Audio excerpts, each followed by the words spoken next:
warahmatullahi wabarakatuh. Waalaikumsalam warahmatullahi wabarakatuh. Salam sejahtera untuk kita semua. Semoga semua diberkahi oleh Tuhan. Amin. Bersyukur, berbahagia sekali pada pagi hari ini saya bisa berkumpul dan menjadi satu bagian dari forum yang luar biasa ini. Alhamdulillah hadir Bapak Ketua LKUD, Bapak Dr. Rizky Haji Mahfud Rahman yang sering kolaborasi dengan saya. Jadi hampir di setiap forum beliau ada.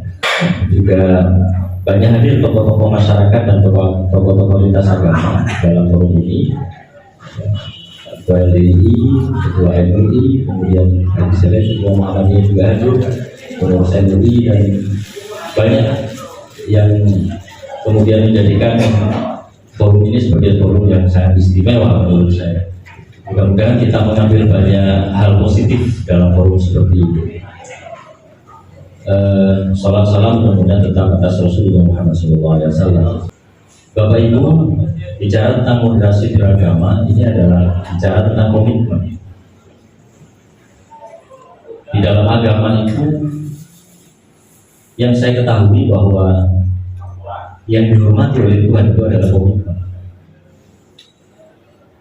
Sehingga kalau dalam ajaran kami ya nanti larinya ke istiqomah. Dalam ajaran kami dalam agama Islam, ketika seseorang akan berniat akan berbuat baik sudah punya komitmen, tetapi karena force major, karena ada hal lain yang mendesak sehingga kemudian dia tidak jadi berbuat baik, makanya sudah ada pahalanya. Mengapa? Karena Tuhan menghargai komitmen. Dan karena komitmen ini pula membuat orang menjadi ajib atau istiqomah. Dalam syariat atau hukum kami pun bukti bahwa Tuhan itu sangat menghargai istiqomahan. Salah satunya adalah dan ini mungkin sama dengan agama-agama yang lain saya. Ketika misalnya orang terbiasa melakukan sholat di pagi hari yang dalam Islam disebut dengan sholat duha, dan ini tidak wajib sebetulnya. Mengerjakan bagus, gak mengerjakan juga gak apa-apa. Istiqomah dia tiap hari sholat duha. Lalu tiba-tiba satu hari dia lupa karena kesibukannya atau hal-hal lain sehingga dia tidak sholat duha. Maka orang ini karena komitmennya dihormati oleh Tuhan, dia di dalam fikih atau syariat Islam diperbolehkan mengqadha atau melaksanakan sholat duha walaupun tidak di waktu duha. Jadi misalnya waktu malam ingat, oh ya saya belum sholat duha tadi, dipotong, itu boleh. Dengan syarat yang bersangkutan harus istiqomah, komitmennya kuat. Kalau tidak pernah sholat duha, lalu tiba-tiba melaksanakan sholat duha di waktu malam, maka malaikat akan bingung bicara. Jadi moderasi ini masalah komitmen. Tidak bisa kita memaksakan kamu harus moderat, nggak bisa. Yang bisa kita lakukan adalah memberikan pencerahan. Dan nilai yang paling mendasar dalam moderasi, dan ini menjadi konsensus seluruh agama, bahwa tidak ada satu agama pun yang mengajarkan kekerasan. Kalau ada, saya ingin bukti. Tidak ada satu agama pun yang mengajarkan kekerasan. Semua agama pasti mengajarkan kelembutan. Dan semua agama pasti mengedepankan kemanusiaan. Kita lihat contoh-contoh tokoh-tokoh lintas agama yang paling kita kenal, misalnya seperti kalau dalam Kristen ada Bunda Teresa, Mahatma Gandhi. Kalau dalam Islam ada Rasulullah Muhammad SAW. Nabi Muhammad pun ketika berbicara kemanusiaan, beliau out of age, menembus batas. Tidak lagi beliau menanyakan agamanya apa. Kalau lu sama-sama Islam, gua enggak. Bahkan ketika Rasulullah Muhammad ini tampil sebagai sosok manusia, beliau adalah orang yang paling humanis. Siapapun pasti beliau hormati, siapapun pasti beliau kasih, kecuali satu yang memusuhi. Memusuhinya pun itu bukan karena apa, tetapi justru karena ada sistem kemanusiaan yang sudah diganggu. Seandainya tokoh-tokoh agama kita waktu itu, baik Islam, Kristen dan seterusnya, itu adalah tokoh yang memperjuangkan agama, ansih, agama sebagai sebuah institusi, sebagai sebuah kelembagaan, bukan sebagai sebuah ajaran kemanusiaan. Niscaya semakin keras dia ke agama lain, semakin sukses dan dikenang dia. Tapi coba kita lihat, agama dalam pemahaman seluruh tokoh-tokoh agama yang luar biasa dulu, seluruh agama itu semuanya adalah memandang agama sebagai sebuah sistem kehidupan. Baik, kita ke materi moderasi beragama. Moderasi beragama itu adalah cara pandang dalam beragama, bukan cara beragama ya, tapi cara pandang dalam beragama secara moderat. Yang dimaksud adalah memahami, mengamalkan ajaran agama dengan tidak ekstrim, baik ekstrim kanan maupun ekstrim kiri. Dalam agama apapun, ajaran ekstrim ini pasti ada, Bapak Ibu. Ekstrim kanan ada, ekstrim kiri juga ada. Yang disebut dengan istilah dalam Islam, berlebih-lebihan. Jadi menjalankan agama itu kalau bahasa anak sekarang lebay. Karena lebaynya maka akhirnya dia terlalu fokus kepada kebenaran yang dia yakini, timbul egoisme dalam dirinya bahwa selain apa yang saya yakini ini adalah salah dan lebih bagus keyakinan saya, otomatis itu adalah yang paling mulia adalah saya, dan yang masuk surga hanya saya.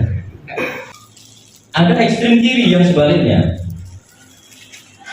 Kalau ekstrem kiri itu terlalu memandang bahwa agama itu sesuatu yang harus logis. Kalau nggak logis, misalnya ada benturan antara kebenaran dogmatis dengan kebenaran filsafat, misalnya yang meneliti, atau kebenaran yang dia yakini secara logika, maka kebenaran agama ini mundur dulu kan. Dan dari tanda-tanda kebesaran Allah, tanda-tanda kebesaran Tuhan, salah satunya adalah kalian diciptakan berpasang-pasangan. Berpasang-pasangan itu adalah laki-laki dan perempuan. Menurut ekstrem kiri ini, laki-laki dan perempuan ini bukan jenis kelamin, tetapi tipologi manusia. Nah, moderasi beragama itu adalah tidak ekstrim kanan dan tidak ekstrim kiri. Kita diperintah untuk meyakini bahwa agama kita yang benar, tapi kita tidak diperintah untuk menyalahkan agama lain. Jangan mencaci ajaran agama lain, itu jelas. Artinya, bukan hanya dalam Islam, agama apapun, ketika kemudian mencaci, merendahkan ajaran agama lain, saya mau nemu roboh. Saya membayangkan ya betapa indahnya apabila moderasi kita itu sama seperti orang memilih selera terhadap rokok. Saya cocok rokok LA misalnya, dan memang rokok saya LA. Tapi apa kemudian saya mengatakan, di Samsu ini gak enak, banyak penyakitnya. Kamu kalau rokok di Samsu stroke nanti. Gak ada kan? Bahkan dengan duduk bersama, satunya LA, satunya di Samsu, satunya Surya, satunya Jarum dan sebagainya. Enak saja semuanya tanpa mencaci satu dengan yang lain. Alangkah indahnya kalau kemudian cara pandang beragama kita sepertinya sudah terbuktikan dalam luar biasa. Jadi kemudian ini jadi titik awal dari moderasi beragama yang sesungguhnya. Itu yang pertama. Kemudian selanjutnya saya tegaskan bahwa yang kita bahas sekarang adalah moderasi beragama yang harus kita lakukan dan bukan moderasi agama. Apa bedanya? Moderasi beragama itu adalah cara pandang, cara beragama yang moderat, seperti yang saya katakan tadi. Tetapi kalau moderasi agama, itu agama kemudian diseret terhadap dia sendiri. Bapak Ibu, kita semua yakin bahwa kebenaran agama itu adalah kebenaran dogmatis, kebenaran mutlak yang tidak bisa diganggu-gugat. Agama apapun. Menurut umat Muslim, Islam adalah kebenaran mutlak. Menurut umat Kristiani, Kristen adalah kebenaran mutlak. Dalam konsep kebenaran itu ada berbagai macam versi. Cuma yang paling terkenal ada 4 macam kebenaran. Yang pertama kebenaran mutlak atau dogmatis, kebenaran agama. Ini tidak bisa diganggu-gugat. Kemudian umat Islam disuruh sholat duhur karena kita tengah-tengah kerja, keburu-buru, sering ada tamu, banyak tanda tangan di kantor. Satu aja, jangan banyak-banyak. Ini namanya moderasi agama. Gak masuk. Dan itu kebenaran mutlak, tidak bisa diganggu-gugat. Setiap pemeluk agama pasti mengatakan bahwa ajaran agamanya adalah kebenaran mutlak. Kemudian kedua, kebenaran filsafat. Kebenaran filsafat ini kebenaran yang merupakan hasil perenungan dari renungan yang paling dalam. Bahkan orang kalau filsafat murni, ketika berpikir tentang filsafat merenung, agamanya dia hilang. Bagaimana dia betul-betul menjadi seorang manusia beragama Islam, bukan beragama Kristen, Hindu, Buddha, Konghucu, kepercayaan, tidak. Jadi keluar dari agama baru dia menemukan kebenaran sejati. Ini namanya kebenaran filsafat. Yang ketiga, kebenaran ilmiah, sesuatu yang sudah benar dan itu dibuktikan secara ilmiah, riset, bahwa matahari itu diam kemudian dikitari oleh tata surya, Merkurius, bumi, dan seterusnya yang pelajaran. Ini adalah kebenaran yang sudah terbukti secara ilmiah. Kenapa dibuktikan dengan teleskop Hubble misalnya, sudah dikirim ke ruang angkasa laut. Ini kebenaran yang dibuktikan secara ilmiah sehingga kemudian diyakini kebenarannya. Dan yang keempat, rating terakhir, kebenaran yang paling nisbi tetapi paling banyak dianut oleh manusia adalah kebenaran hipotesis. Ini yang bahaya. Kebenaran hipotesis itu adalah sesuatu yang diyakini benar tetapi belum dibuktikan dengan penelitian. Contoh ringan gini aja, ada orang malam-malam ada misalnya sarong jam 12 malam, matanya jelalatan lewat di sebuah kampung. Lalu ada orang lain mengatakan dia pasti maling. Kata-kata dia pasti maling itu adalah kebenaran hipotesis karena masih belum dibuktikan. Dia belum tanya sebenarnya siapa, dari mana, mau kemana, dan sedang mencari apa. Karena ya jangan hanya menyatakan bahwa yang salah itu yang menyangka, tidak juga. Orang yang malam-malam itu salah itu. Mengapa? Karena dia memposisikan diri sebagai satu titik yang akan memancing kebenaran hipotesis tadi. Misalnya, oh enggak Pak, saya cuma cari sandal saya yang hilang. Kenapa kalau nggak malam-malam carinya? Kenapa kalau tidak memposisikan diri seolah-olah maling dan ini kaitannya dengan generasi tadi. Siapapun meyakini, pemeluk agama apapun meyakini bahwa agamanya adalah sebuah kebenaran dogmatis dan tidak boleh diganggu-gugat. Tetapi ini kemudian jangan dibarengi dengan dia menyalahkan secara terang-terangan agama lain. Ketika dia ada seseorang, si A misalnya, dia beragama Yahudi. Kenapa saya contohkan Yahudi? Karena di sini nggak ada Yahudi. Dia orang Yahudi. Ketika dia beragama Yahudi dan meyakini Yahudi, maka sebetulnya secara logika dia mengatakan bahwa Islam, Kristen, Katolik, Hindu, Buddha, Konghucu itu nggak benar, salah semua. Ini manusiawi, wajar. Semua hati kita seperti itu. Satu kali kita yakin pada sebuah agama berarti yang paling benar menurut kita. Artinya kita juga meyakini bahwa yang lain nggak benar. Pasti. Apakah keyakinan ini salah? Tidak. Yang salah itu adalah bagaimana kita menyikapi hal ini secara verbal.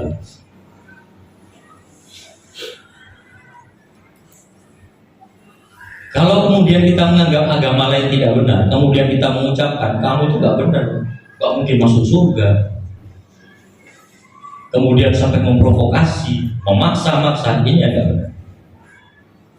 Jadi moderasi beragama itu berawal dari komitmen, kemudian komitmen ini dibuktikan dalam bentuk verbal.